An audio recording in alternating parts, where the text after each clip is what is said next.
सोनीपत के सेक्टर 8 स्थित जिला कार्यालय स्वर्ण कमल में भारतीय जनता युवा मोर्चा की एक महत्वपूर्ण बैठक एवं कार्यशाला का आयोजन किया गया। कार्यक्रम की अध्यक्षता युवा मोर्चा के जिला अध्यक्ष प्रवीण दहिया द्वारा की गई। बैठक में जिला महामंत्री सुमित अंतिल, नितेश जी तथा जिला सचिव हेमंत पाराशर विशेष रूप से उपस्थित रहे। इसके साथ ही जिले के सभी मंडलों के मंडल अध्यक्ष एवं उनकी कार्यकारिणी के सदस्य भी बड़ी संख्या में शामिल हुए। बैठक के दौरान देश के बजट में युवाओं की भागीदारी को लेकर विस्तार से चर्चा की गई। वक्ताओं ने युवाओं को सरकारी योजनाओं, स्टार्टअप, स्वरोजगार, शिक्षा और कौशल विकास कार्यक्रमों से जोड़ने पर विशेष जोर दिया। कार्यशाला में एक बूथ 10 यूथ योजना पर विस्तृत मंथन हुआ। इस योजना के तहत प्रत्येक बूथ पर कम से कम 10 सक्रिय युवाओं को जोड़कर संगठन को जमीनी स्तर पर मजबूत बनाने का लक्ष्य रखा गया। बैठक में आगामी कार्यक्रमों की रूपरेखा भी तैयार की गई। प्रत्येक मंडल को अपने अपने क्षेत्र में युवा सम्मेलन, जनसंपर्क अभियान और जागरूकता कार्यक्रम आयोजित करने की जिम्मेदारी सौंपी गई। साथ ही सोशल मीडिया के माध्यम से युवाओं तक संगठन की गतिविधियों और सरकार की नीतियों को प्रभावी ढंग से पहुंचाने की रणनीति बनाई गई। अंत में अध्यक्ष ने सभी कार्यकर्ताओं का मार्गदर्शन करते हुए कहा कि युवा शक्ति राष्ट्र की सबसे बड़ी ताकत है। यदि युवा संगठित होकर कार्य करें तो समाज और राष्ट्र में सकारात्मक परिवर्तन निश्चित है। इस मौके पर रोहित शर्मा, सुमित गर्ग, अश्विनी रघुनंदन राठी, मोहन शर्मा, राजीव भारद्वाज, प्रमोद सरोहा, रवि राजेंद्र आदि गणमान्य व्यक्ति मौजूद रहे।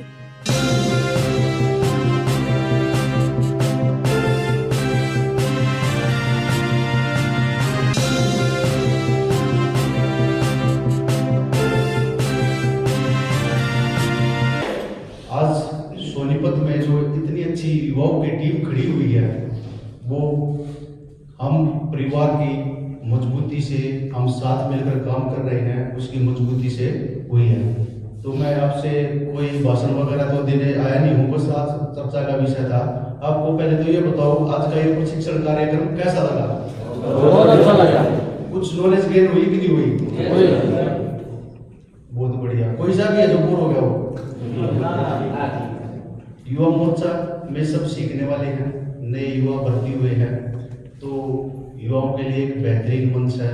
मैं चाहता हूं कि मेरा युवा मोर्चे का हर कार्यकर्ता मंच पे खड़ा होकर एक शेर की तरह दौड़े, एक राष्ट्र हित में कार्य करने के लिए प्रेरित हो और अपना काम अच्छे से करे। मैं ये नहीं कहता कि राजनीति में आपको सारा टाइम लगाना है, टाइम आपको राजनीति के साथ साथ अपने परिवार के लिए भी लगाना है, लेकिन आप 1 घंटा 2 घंटा डेली पार्टी के लिए दे सकते हो, राष्ट्र के लिए दे सकते हो, और बाकी सारा समय आपके लिए फाइनेंस के लिए भी है, अपने परिवार के लिए भी है, वो भी जरूरी आपको लगाना है।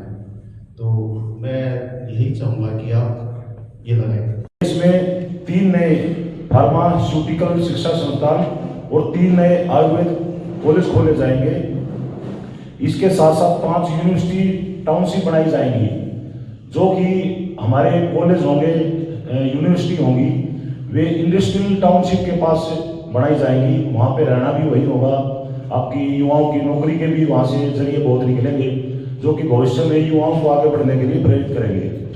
1 लाख करोड़ से भी अधिक की राशि निर्धारित की है। यह राशि स्वास्थ्य, शिक्षा, सुरक्षा, पोषण और रोजगार जैसे विभिन्न क्षेत्रों में खर्च की जाएगी। बजट में जीवन चक्र आधारित दृष्टिकोण अपनाते हुए और उचित मिलने की उम्मीद है। इसके साथ ही दीनदयाल अंत्योदय योजना, राष्ट्रीय ग्रामीण आजीविका मिशन के तहत भी हजारों करोड़ रुपए का प्रावधान किया गया है, जिससे ग्रामीण महिलाओं को स्वरोजगार और कौशल विकास में सहायता मिलेगी। प्रधानमंत्री आवास योजना के तहत घरों के स्वामित्व में महिलाओं को प्राथमिकता दी जाएगी। इससे महिलाओं की आर्थिक सुरक्षा, सामाजिक स्थिति मजबूत होगी। महिलाओं की सुरक्षा के लिए सेफ सिटी परियोजना और निर्भया फंड जैसी योजनाओं को आगे बढ़ाया जाएगा। मिशन शक्ति के तहत महिलाओं को कानूनी सहायता, आश्रय और पुनर्वास जैसी सुविधाएं उपलब्ध कराई जाएंगी। और टीम का दिलों की धड़कन हमारे अध्यक्ष जी श्री प्रवीण भैया जी, हमारी 1 किलोमीटर की टीम, हमारे महामंत्री, 3 महामंत्री जिनमें से 2 मौजूद हैं यहाँ, सुमित अंतिल जी, नितेश त्यागी जी, बड़ा आभारी है इनका। पूरी जिला की कार्यकारिणी टीम सभी मंडलों के अध्यक्ष, मंडलों के प्रभारी, मंडलों की कार्यकारिणी टीम और युवा साथी, सभी का दिल की गहराइयों से धन्यवाद कि आप लोगों ने एक मंच दिया है। इस मंच के तहत कुछ बात हम आपस में शेयर करें। मैं कोई भाषण या कोई लेक्चर देने के मूड में बिल्कुल नहीं हूँ। सिर्फ एक आचार विचार से हम एक दूसरे की बातों को समझने की कोशिश करेंगे कि भाई हम जो आज हमारी डबल इंजन सरकार है, भारतीय जनता पार्टी की राष्ट्रीय सरकार, हमारी हरियाणा की सरकार नरेंद्र मोदी जी के नेतृत्व में, नायब सिंह जी के नेतृत्व में जो काम कर रही है, उनको हम कैसे आगे बढ़ा सकते हैं और क्या दिशा निर्देश हैं जो उनमें दिए गए हैं, जिन पर हम चल के बेहतर राष्ट्र बना सकते हैं, बेहतर युवा को तैयार करते हैं।